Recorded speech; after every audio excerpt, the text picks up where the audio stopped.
여러분, 오늘은 정말 기본적인 이야기를 해볼까 해요. 제목은 다이어리에 나를 맞추지 말고 나에게 다이어리를 맞추세요라는 내용이고요. 많은 후보자분들이 저한테 질문을 해주시는 게 있어요. 뭐부터 시작해야 될지 모르겠다. 완벽주의라서 글씨 쓸 때 너무 힘들다. 뭘 적어야 될지 모르겠다 등등 이런 근본적인 기록에 대한 고민들을 해주시는데 그래서 한번 제가 얘기를 해보겠습니다. 제가 이제 유튜브를 시작한 지가 2년 차가 되는 시점에서 말씀을 드리는 게 뭔가 설득력이 있겠다라는 생각을 했습니다. 저도 유튜브를 시작하면서 책상에 앉아서 다꾸를 하기까지 연속성을 가지기까지가 정말 힘들었는데요. 이 사람들은요, 자신만의 강박이라는 게 없을 수가 없어요. 일단 있어요. 강박이 없어요. 있어요. 자신만의 강박이 뭔지를 일단 이해를 하셔야 되고요. 근데 이 모든 제가 말씀드리는 부분에서 기본 베이스는 하셔야 된다는 거예요. 하지 않으면 자기 강박이 뭔지도 모르고 그 강박을 고칠 수도 없고 그 강박에 대해서 이해를 할 수도 없죠. 저 같은 경우에 강박이 어떤 강박이 있었냐면 같은 방법으로 레이아웃을 짜면 안 되는 강박에 시달렸습니다. 찌를 다르게 써야 되는 거죠. 그래서 제가 이제 쓰는 다이어리만 해도 굉장히 많아지는데 저도 처음에는 그게 정말 이해가 안 갔어요. 왜냐면 저는 그냥 한 권을 다 채우고 싶었거든요. 그리고 저는 카테고리를 나누는 걸 되게 좋아하기 때문에 이 한 권에 다른 내용이 같이 섞이는 게 정말 싫었거든요. 근데 이거는 어느 정도 반년 정도 하고 나면 생기는 또 일이기 때문에. 두 번째로는 연속성이 떨어지면 죽는 병에 걸려서 이거를 놓치는 게 저는 정말 힘들었어요. 여러분, 진짜 중요한 점이에요, 이게. 왜냐면 바로 그 뒤에 이야기를 할 겁니다. 제일 많이 고민들 하시는 게 완벽주의여서 글씨 쓰면 스트레스 받는다고 하시거든요. 이것 때문에 할 수가 없대요. 근데 여러분, 이거에 매몰되시면은요, 연속성이 떨어집니다. 연속성 떨어지면 다꾸를 할 수가 없어요. 그래서 여러분들이 고민하셔야 될 거는 지금 글씨 틀리는 거에 문제가 아니에요. 연속성이 떨어지는 거에 대해서 무서워하셔야 돼요.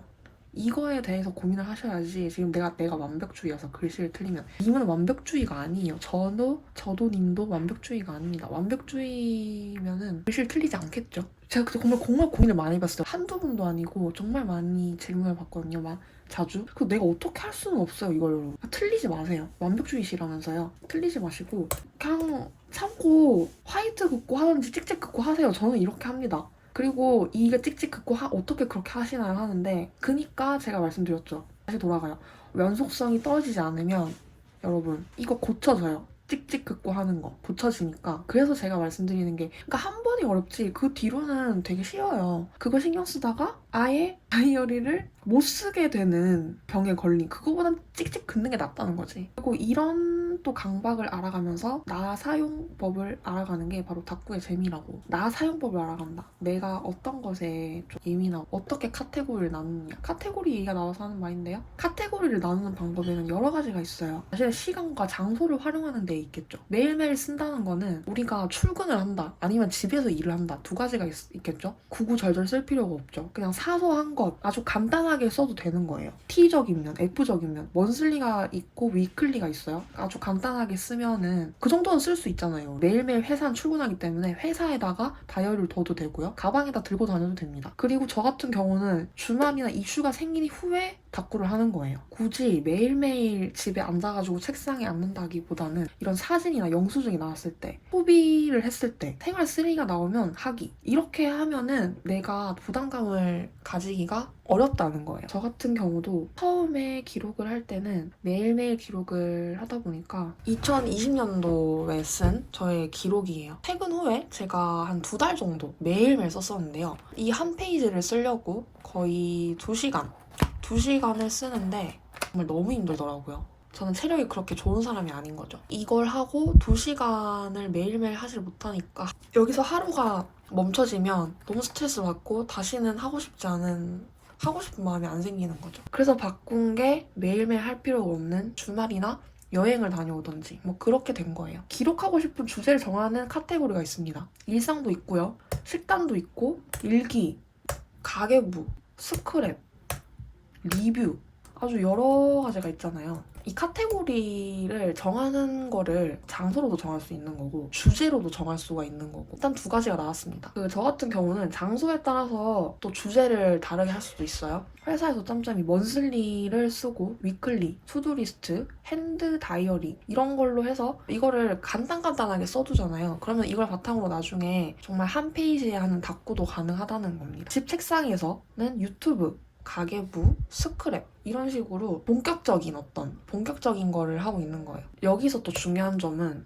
자기 집에 다꾸하는 공간을 만드는 거예요. 내가 앉아서 바로 다꾸를 할 수 있는 상태를 만들어 둔다던가 트롤리 하나라도 꾸며가지고 집 안에서 이동을 하며 다꾸를 할 수 있게 설정을 해두고요. 그게 또 안 된다고 하면 바구니 있죠. 바구니 같은 거 정리를 하거나 카꾸용 가방이라도 정리를 해두면 바로 들고 나가서 카꾸할 수 있게끔. 그러니까 여기서 이제 포인트는 이 공간이라는 건데 이 공간을 계속 작거나 크게 자신의 환경에 맞춰서 만들어두고 바로 할 수 있는 점. 트롤리를 들고 책상에 앉자마자 식탁에 앉자마자 바로 다꾸를 시작할 수 있는 환경을 만들어 두라는 거죠. 바인더 하나라도 세팅을 잘 해두면 다꾸할 때 그냥 꺼내기만 할 수 있게끔. 그래서 이 공간이 주는 안정감 때문에 자꾸 책상에 앉고 싶은 마음이 자주 제가 스티커를 이렇게 정리하는 이유도 동선을 줄여서 다꾸의 시간을 덜 쓰려고 하는 거예요. 그런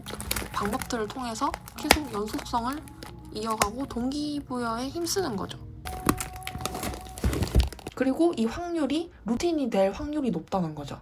이거는 채널을 운영하면서도 제가 배운 건데 이 공간을 설정한 이유가 있어요. 이게 거치대가 바로 구비가 되어 있고 불이 조명이 바로 되어 있고 이렇게 되면은 제가 앉아서 바로 카메라를 끼우고 촬영 버튼만 누를 수 있게 동선을 줄여가지고 내가 행동할 수 있는 그렇게 환경을 설정을 해두는 겁니다, 여러분. 생각보다 이 연속성을 가지는 거는요 굉장히 과학적이고 좀 루틴적인 면이 없지 않아 있죠.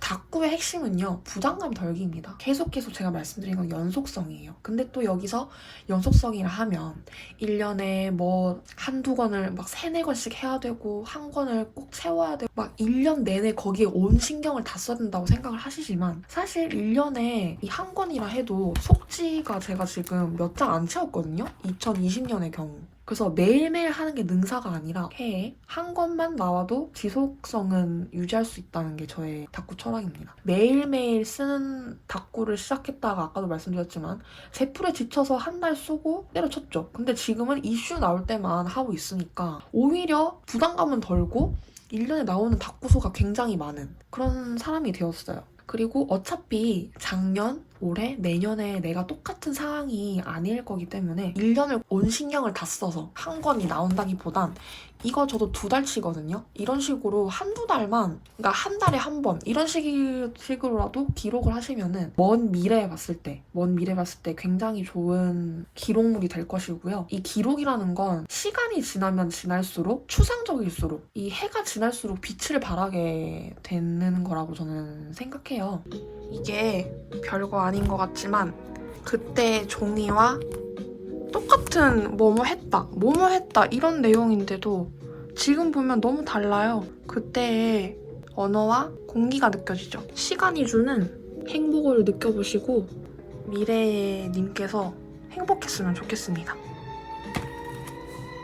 초등학생 일기장을 몇 년에 한 번씩 읽어보거든요. 그때 받는 감동은 정말 이루 말할 수가 없어요. 지금 당장 생각하신다면 와닿지 않을 수 있긴 해요. 근데 또 다꾸의 묘미는, 기록의 묘미는 이 과정 속에 있잖아요. 과정. 내가 지금 하고 있는 거. 지금 그 당장 쓰고 있고 여기에 몰두하고 있는 내 모습이라고도 생각이 드는데요. 시선을 어디다가 두느냐에 따라도 정말 중요할 것 같아요. 본인이 그 현재 방을 뒤져가지고 정말 한 권이라도 10년 이상 된 기록물을 찾아보시면 그걸 읽고 있는 본인의 기분이 어떤지 한번 생각해보세요. 그러니까 부담감을 100% 없앨 수는 없어요. 그치만 부담감을 느끼는 횟수를 줄이는데 힘쓰자는 거예요. 저만 해도 이 영상 하나 찍는데도 정말 여러분 많은 다짐이 필요하거든요. 지금 이거 찍으려고 하는 것도 정말 한 2시간, 3시간 정도 뒹굴고 오다가 이렇게 책상에 앉게 된 거예요. 정말 이런 많은 동선을 제가 줄여왔기 때문에 이렇게 오랫동안 기록을 하고 채널 운영을 하고 있습니다. 그래서 그 부분에 대해서 여러분들도 좀 공감을 해주시고 이 연속성에 대해서만 그쪽으로 좀 생각을 해주신다면 여러분들의 책상에도 한 권, 두 권 채워지지 않을까 생각이 듭니다. 그래서 오늘 이렇게 간단하게 저의 다꾸 철학에 대해서 한번 말씀을 드려봤어요. 그래서 여러분들께 좋은 영상이 되었으면 좋겠고 저의 마음이 전달되었으면 좋겠습니다. 오늘도 영상 봐주셔서 너무 감사드리고요. 다음에 또 재밌는 영상으로 돌아오겠습니다. 여러분 안녕.